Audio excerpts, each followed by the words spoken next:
मित्रों, polycystic ovarian disease के diagnostic criteria को समझने के बाद आइए समझते हैं कि किसी केस में जिसमें पीसीओडी की संभावना हो सकती है, इस तरह के केसेस को हम किस तरह से उनको अप्रोच करते हैं, कैसे उनको पिक करते हैं, कैसे उसको इन्वेस्टिगेट करते हैं और कैसे उनकी डिफरेंशियल डायग्नोसिस को सबको एक्सक्लूड करते करते हम फाइनली पीसीओडी की डायग्नोसिस तक पहुंचते हैं।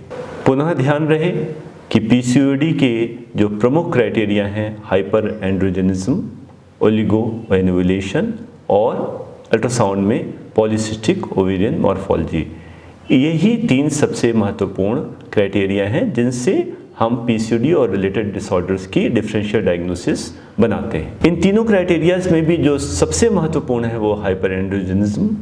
तो सबसे पहले हमको उस फीमेल से यह जानना होगा कि जो हाइपर एंड्रोजेनिक जो सिम्टम्स हैं या साइंस हैं वह किस प्रकार उत्पन्न हुए, कब से उत्पन्न हुए, और उसको हमें देख के समझना है कि उनकी सीवियरिटी क्या है।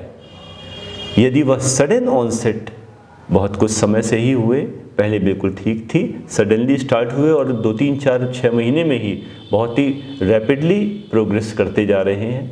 और यदि हम देख रहे हैं इन हाइपर एंड्रोजेनिक फीचर्स जो कि हमने पहले भी डिस्कस किया है, हर्सुटिज्म, एक्नी, सीबोरिया और एंड्रोजेनिक एलोपेशिया, इन 4 रूपों में आते हैं, क्लिनिकली मैनिफेस्ट करते हैं।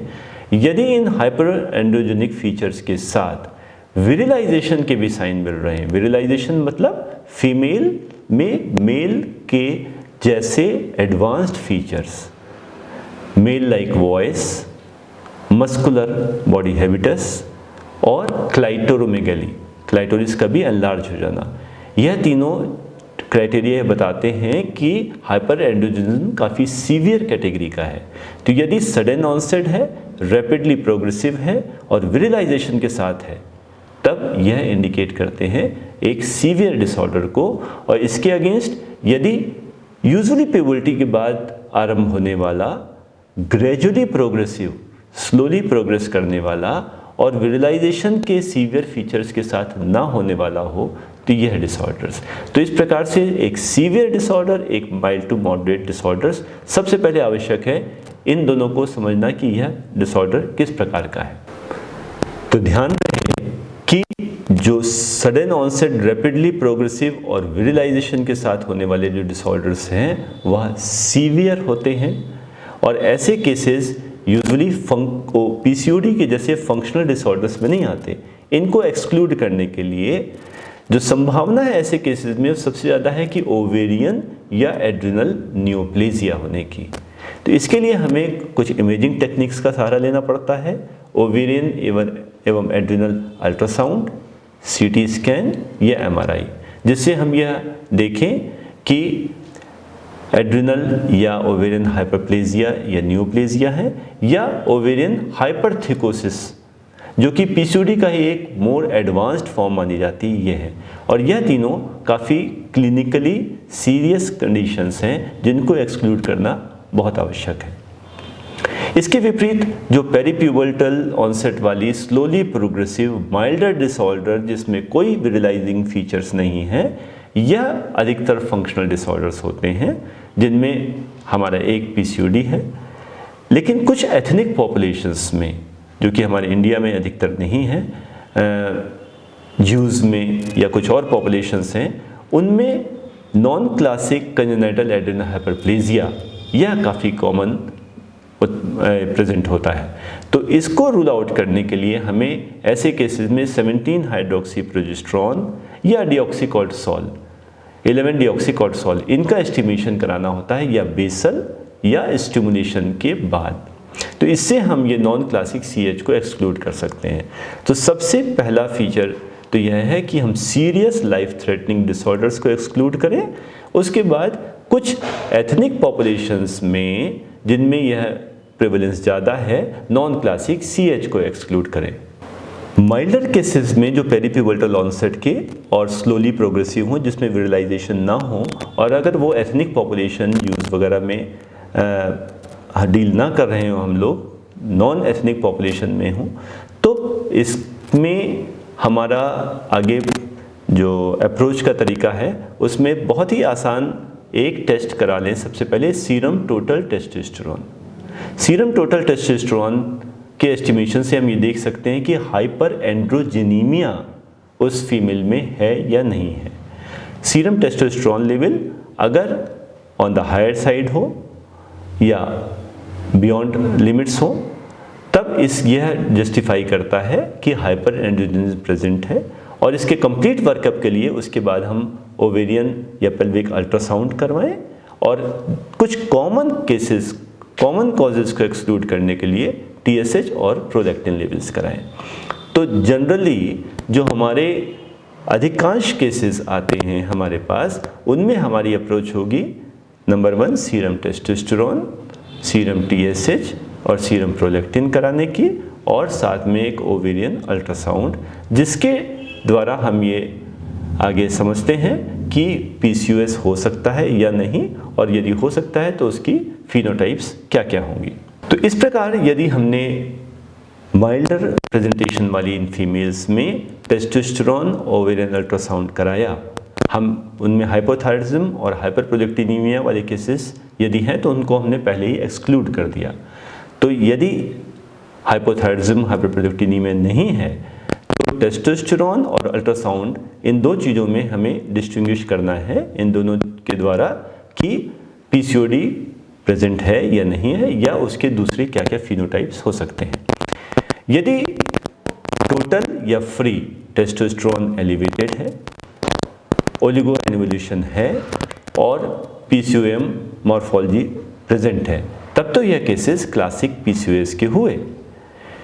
लेकिन यदि केवल एंड्रोजन लेवल्स बढ़े हैं, फ्री या टोटल टेस्टोस्टेरोन, और साथ में ओवरीज नॉर्मल है, एनोवल्यूशन नहीं है, तब ये केसेस हुए इडियोपैथिक हाइपर एंड्रोजेनीमिया के।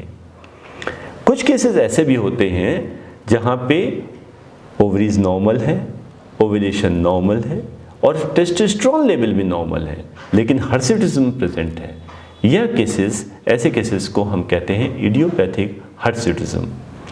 तो यदि यह तीनों नॉर्मल है, इडियोपैथिक हिर्सुटिज्म, यदि केवल टेस्टोस्टेरोन एलिवेटेड है, बाकी सब कुछ नॉर्मल है, इडियोपैथिक हाइपर एंड्रोजनिज्म, और यदि किसी हिर्सुटिज्म के साथ प्रेजेंट करने वाली फीमेल में टेस्टोस्टेरोन लेवल, एनोवुलेशन और PCOM यह तीनों प्रेजेंट हैं, तब उन केसेस को हम क्लासिक PCOS लेबल करते हैं। तो इस प्रकार हम समझ सकते हैं कि यह तीन जो मेन क्लिनिकल फीचर्स हैं, ये इनके प्रेजेंट होने पे या इनके डिफरेंट कॉम्बिनेशन से, उसी से हमारी PCOD डायग्नोस होती है और इसके डिफरेंट फिनोटाइपिक प्रेजेंटेशंस को हम देख सकते हैं। केवल इन तीनों के कॉम्बिनेशंस का ही जो प्रोपोर्शन है उसके चेंज होने से PCOD के फिनोटाइप्स चेंज हो जाते हैं। जो हम लोगों ने अभी तक डिस्कस किया वह था किसी हिर्सुटिज्म से के साथ प्रेजेंट करने वाली फीमेल को हम नॉर्मली अप्रोच कैसे करते हैं। अगर वो माइल्डर सिम्टम्स के साथ हो, स्लोली प्रोग्रेसिव सिम्टम्स के साथ हो और पेरीप्यूबर्टल एजेस में प्रेजेंट कर रही हो, तब हमने उसका सीरम टेस्टोस्टेरोन, TSH प्रोलैक्टिन और ओवेरियन अल्ट्रासाउंड कराया और उसके द्वारा यह डिफरेंशियल डायग्नोसिस बनाई। परंतु यदि हम इसको डिटेल में और सभी केसेस को ध्यान में रखते हुए हम इनको डिस्कस करें, तो आइए इसको और डीप में डिस्कस करने के लिए सबसे पहला स्टेप हम लेते हैं एक्सक्लूजन ऑफ रिलेटेड डिसऑर्डर्स, जिसमें हाइपोथायराइडिज्म जो TSH के द्वारा एक्सक्लूड हो सकती है, हाइपरप्रोजेक्टिनिमिया जो कि हिर्सुटिज्म कॉज कर सकता है वह सीरम प्रोलैक्टिन लेवल के द्वारा एक्सक्लूड हो सकता है, जो एमिनोरिया के साथ प्रेजेंट करने वाली कुछ फीमेल्स यंगर एज ग्रुप की प्रीमेच्योर ओवेरियन फेल्यूर की भी हो सकती हैं, इसको हम सीरम FSH लेवल से डायग्नोस कर सकते हैं। जो सीवियर फॉर्म है ओवेरियन हाइपरथिकोसिस, उसको LH FSH लेवल से, जहाँ पे LH क्लासिकली FSH से ज़्यादा होता है और हाइपरथिकोसिस लेवल करने के लिए LH अगर FSH से डबल या उससे ज़्यादा हो तब वो ओवेरियन हाइपरथिकोसिस का लक्षण होता है। ध्यान रहे LH FSH को PCOD की डायग्नोसिस के लिए एसेंशियल नहीं माना जाता। कशिंग सिंड्रोम के तो अधिकांश तरह केसेस को हम क्लिनिकली डायग्नोज कर सकते हैं, लेकिन उसको डॉक्यूमेंट करने के लिए serum cortisol level morning 8 AM, evening 4 PM, जिससे उनका डायग्नल वेरिएशंस जाना जा सके, या डेक्सामेथासोन सप्रेशन टेस्ट के द्वारा हम कशिंग सिंड्रोम को डिटेक्ट कर सकते हैं। नॉन क्लासिक CAH के लिए 17 हाइड्रोक्सी प्रोजेस्टेरॉन लेवल बेसल या ACTH के द्वारा स्टिमुलेटेड, और एंड्रोजन प्रोड्यूसिंग ट्यूमर्स के लिए सीरम DHEAS लेवल और सीरम टेस्टोस्टेरोन लेवल, और इनके साथ ओवेरियन या एड्रिनल्स की इमेजिंग। तो इन टेस्टिंग्स के द्वारा हम जो फर्स्ट स्टेप है exclusion of related disorders if clinically indicated, यहाँ पे हमने माइल्डर केसेस और सीवियर केसेस सबको कंबाइन करके और सब के साथ में हम अप्रोच कैसे करें यह डिस्कस किया है। जो हमारा स्टेप 2 है वह है हाइपर एंड्रोजेनीमिया को इस्टेब्लिश करना, यह देखना कि एंड्रोजन लेवल ब्लड में कितने हैं, नॉर्मल, माइल्डली एलिवेटेड या सीवियरली एलिवेटेड। इसके लिए क्लासिकल टेस्ट तो है serum free testosterone. Free testosterone जो कि बायोअवेलेबल या एक्टिव टेस्टोस्टेरोन लेवल होता है, यदि वह हमारे अपने नॉर्मल से हायर लेवल में है। ध्यान रहे सीरम फ्री टेस्टोस्टेरोन यह आइडियल तो है, परंतु प्रैक्टिकली इसके एसेस बहुत रिलायबल नहीं है। एक रिलायबल एसे के लिए हमें इक्विलिब्रियम डायलिसिस मेथड या लिक्विड क्रोमेटोग्राफी, मास स्पेक्ट्रोमेट्री, इनके द्वारा किए गए फ्री टेस्टोस्टेरोन लेवल तो हमारे आइडियल रिजल्ट्स देते हैं, लेकिन जो कॉमनली हम लोग RIA केमिलोमिनेसेंस ऐसे करते हैं वह इसके लिए बहुत रिलायबल नहीं है। इसीलिए फ्री टेस्टोस्टेरोन की जगह पर हम प्रैक्टिकली टोटल टेस्टोस्टेरोन लेवल्स को मेज़र करते हैं। टोटल टेस्टोस्टेरोन के लिए भी ध्यान रखना है कि PCOS के जैसी फिजियोलॉजिकल फंक्शनल डिसऑर्डर्स में यह टोटल टेस्टोस्टेरोन लेवल भी नॉर्मल लिमिट्स में ही होते हैं और बहुत ज़्यादा एलिवेटेड नहीं होते।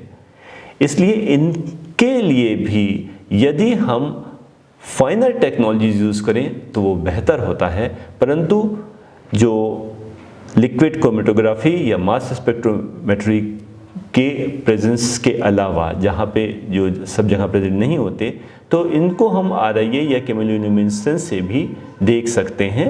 हो सकता है इन फ्यूचर रिलायबल टेक्नोलॉजीज़ के साथ में हम इनकी लो लेवल्स को भी ज़्यादा अच्छे तरीके से ग्रेडेशंस में क्लासिफाई कर पाएँ कि low normal, mid normal, high normal levels में यह कहाँ स्टैंड कर रहे हैं। टोटल टेस्टोस्टेरोन फीमेल्स में यूजुअली 0.1 से 0.8 नैनोग्राम पर ml होता है, और आप देखेंगे कि अधिकांश PCOS के फीमेल्स में यह 0.6 नैनोग्राम ml से कम ही रहता है, यानी मिड नॉर्मल रेंजेस में ही टेस्टोस्टेरोन मिलता है।